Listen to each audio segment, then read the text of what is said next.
So, ayan mga ka-focus. At natapos na natin yung ating linisin dito sa kabilang building sa Asia. So, stay tuned lang kung ano ang mga maghaganap ngayong araw dito sa ating pwesto. So, stay tuned mga ka-focus. Thank you for watching. Stay tuned lang. Nangalala ko magiging trabaho natin yung buong maghapon. 2,000 years later. 5. Sa barangay ba? Ako.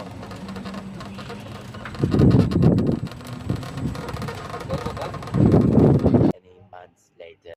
Ayan, si Kapitan ng Barangay 5 at saka si Engineer Kim at si Engineer Card. Sinecheck nila kung ano yung gagawin sa bomba. Kung ano dapat gawin.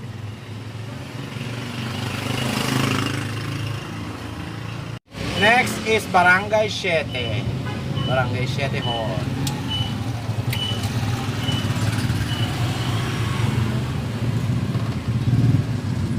One eternity later. So, eto na po kami sa Barangay 7. Kausap po ni Engineer Kim si Kapitan Bulig at si Secretary Beyong.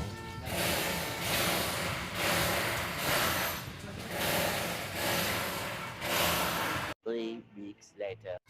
So, ngayon po lalagyan na po natin.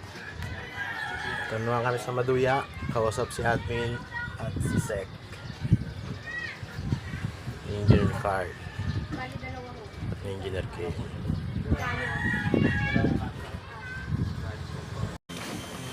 Ayan yung binadaan.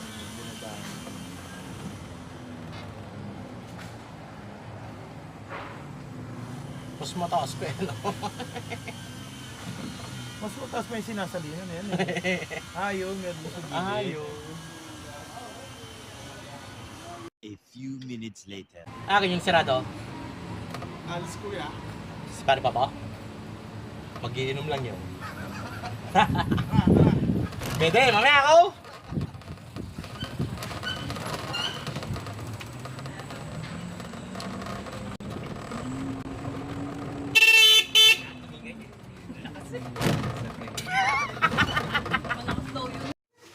So mga kapokus, it's time to go home. Alas 5 pasado na. Ayan pa sila, oh. Sisipag mo naman yung engineer ko, oh.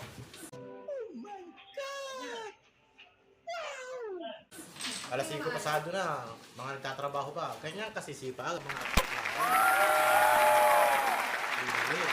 bye-bye, Architect Ashley. As, ayun, nagpapaalam na si ate ko sa kanyang mahal.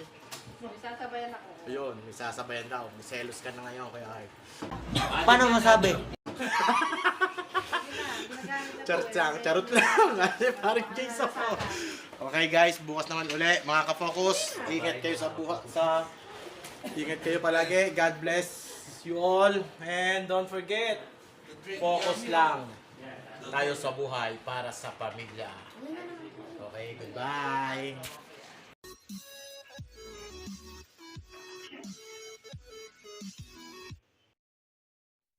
Peace up, A-Town down.